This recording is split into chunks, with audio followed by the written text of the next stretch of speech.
And just for everybody's own edification out there, think of it this way. Parrot Analytics, to what Jonas just said, it's using this kind of ridiculous metric where, like you said, social media, hashtags and presence and engagement. Quote, remember, they call it engagement. They don't call it views or viewership for the show. They don't call it revenue. It's called engagement. It's the same exact modern day marketing, modern audience lie as DEI consultancy.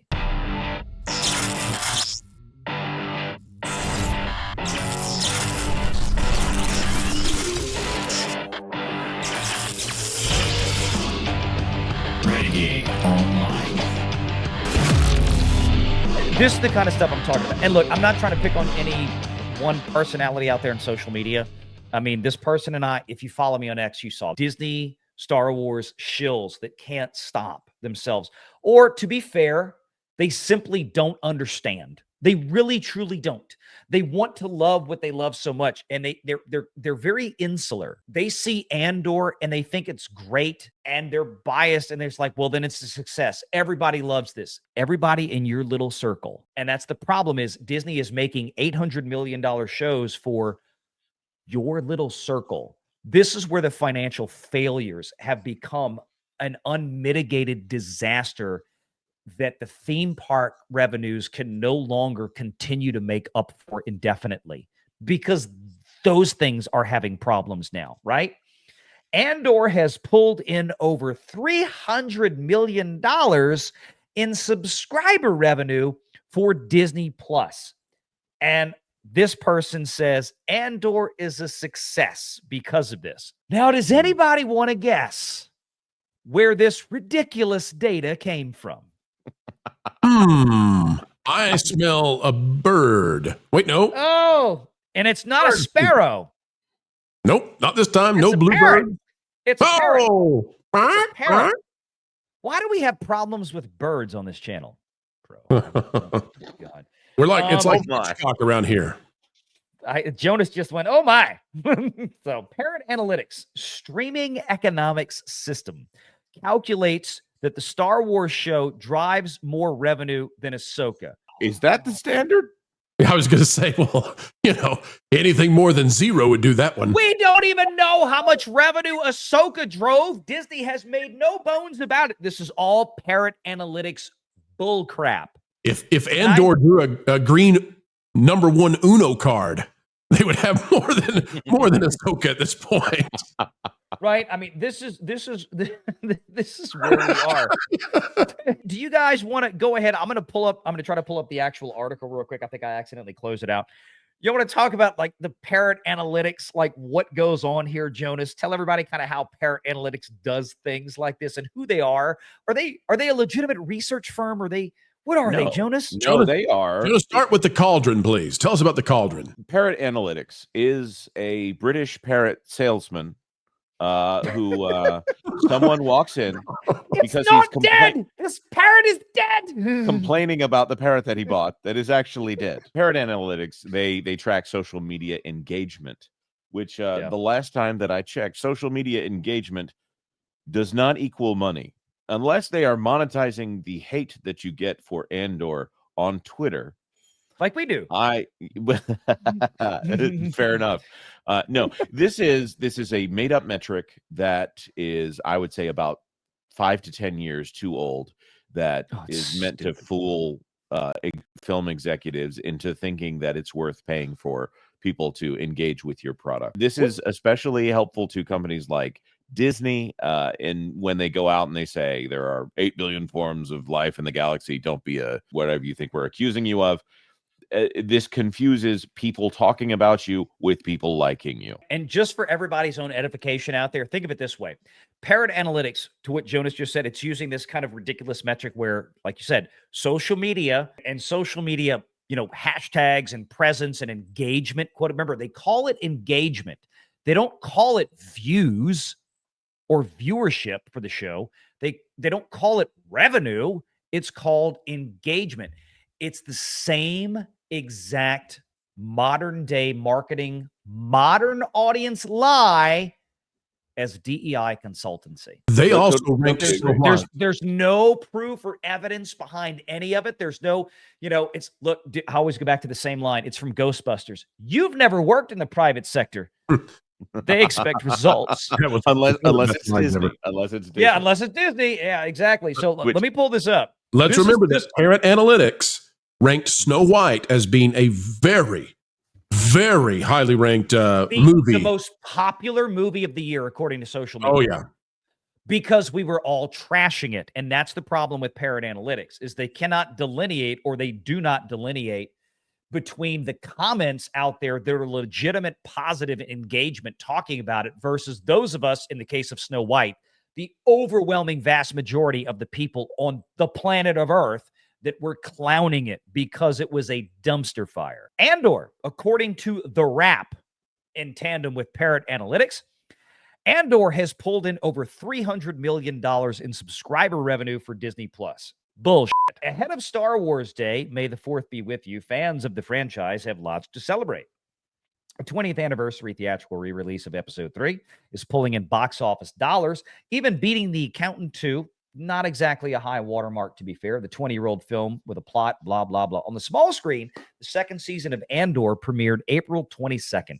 In addition to being well received, again, a critical success.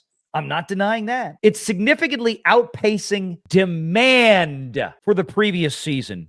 Jonas? Oh my. Okay, so we're going back to economics class here to try to say that the word demand means that people are going to buy your product. No one is demanding this product.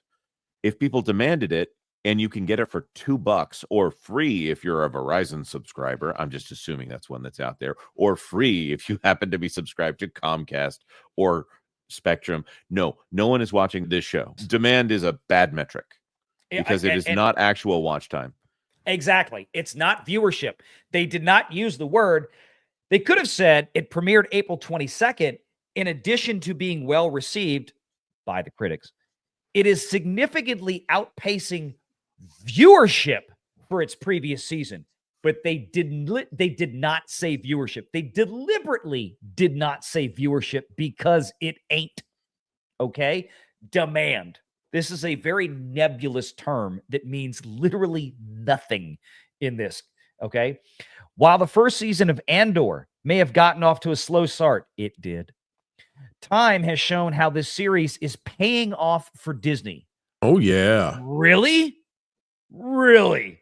Well, who is saying that over time this series has paid off for Disney? Let's see. Parrot Analytics. Oh, shit. Okay.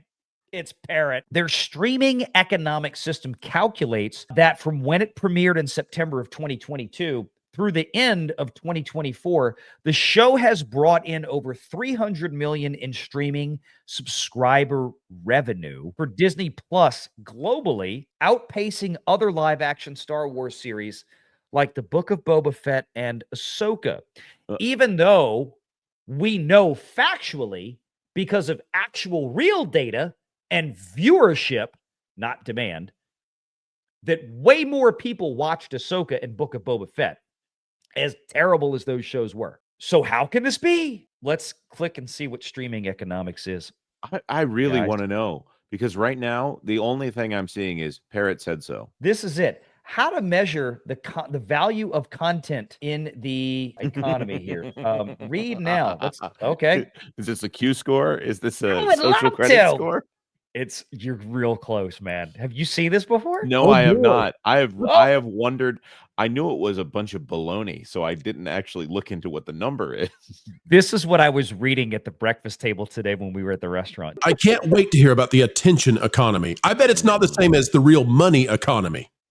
Yeah, exactly. This is the pretend economy. If Disney- everybody Disney. paid for stuff in Monopoly dollars, this is where we are. Yo, we're gonna pay you in exposure. Get me, Yeah, get me to the exactly. imaginary hippopotamus economy next. It's just as real. This is it. Here we go. To truly understand the economics of streaming, this says Parrot, and to be able to measure the value of content in today's attention economy, it requires a global and holistic measurement approach. Ready for this, guys? Audiences interact with and express their demand for content through multiple touch points in today's attention economy. Parrot Analytics captures those touch points and combines them into a single holistic measure of audience demand for every title in every market around the world. Audience demand is directly correlated with subscribers and therefore revenue on streaming services globally. Parrot Analytics content valuation system can measure the revenue every title contributes to each streaming service in each market. The system is also able to differentiate how each title generates value for each streaming service, broken down by user acquisition and retention in each market around the world. And they go on to talk about, look, total attention plays out in many forms, including research, interaction, sharing, active consumption, and creative participation of content. What the hell does that mean? I don't think that's even true by their metric, because Yeah. no one, unless we are literally talking about the people on our side of the creator economy that are saying that this show is garbage, if they are counting that as a win, if they're counting that as economic activity that is driving, no, that does not work. If that was the next the case, paragraph, then The Acolyte would be the most successful show on Disney Plus right now. it's crazy that you say that, because The Acolyte was, according to Parrot. Well, guys, let me show you something real quick. Just, I mean, real fast. I got to show this to you so everybody can understand. Let me go back in the time from hashtag Save Queer Stories. According to, this is from December of 2024. According to Parrot Analytics, the demand for Agatha all along and Arcane is about 50 times more than the average TV show. In other words, Bridgerton was half One of the biggest shows on Netflix as Agatha all along. Oh my goodness. So just in case you guys were wondering, all right, go back to there. They're so good at this. Who in the world owns? It is retarded. It is a hired gun to make up marketing stuff. They do not do this for free. Okay? They are paid to make up stories based on these silly metrics that mean nothing when it comes to actual revenue for companies like Disney or anybody else. Jonas, read this paragraph. Hang on, guys, just so I can understand. I'm a little dense. You guys are not buying into the idea that Agatha was 56 times more popular than the average TV show. Okay, got it. When people are fully engaged, they express their demand for content in a plethora of different ways across multiple If channels. somebody tells you they have a plethora. Okay, never mind. I'm sorry. Apps and devices, from long form film and TV viewing to short form video views. Oh, there it is. There we are right there. Keep going. Views. And from research to social media activity, audiences around the world are constantly expressing their demand for all types of content across all channels, networks, and streaming services. So, okay. So is Parrot Analytics, are they trying to say that this is how much money YouTubers are making clowning off of the product? We don't know.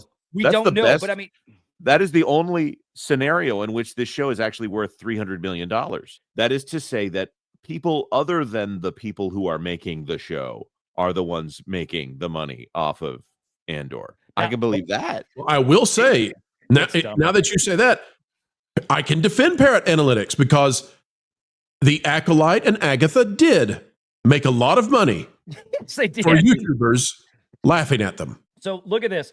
Why a multi-touch share of attention approach is critical to quantify value. And they talk about how, there's different ways to watch this. And of course, look, there's the obvious, right? There's the things like, well, not everybody watches it on a television. Not everybody watches it on, a mobile device. Some people watch it on a laptop. Some people do this. Some people do that. And things like Nielsen, of course, or Samba especially, they don't pick up the views, for example, that don't occur on a measured television set, right? Mobile devices and otherwise. But like we always say, as long as you compare Luminate to Luminate, Nielsen to Nielsen, Samba to Samba, then you at least have a relative gauge of where something lines up compared to other things using the same algorithm or the same, measurement or metric, whatever that they're using. Which films are attracting attractive high-value customers to burgeoning streaming services? Which series are retaining high-risk customers on streaming services? Meaning like the customers that I guess that tend to churn quite frequently. Of all the content not yet available, or which specific titles would help that streamer acquire most users at the lowest cost? Well, we know the lowest cost issue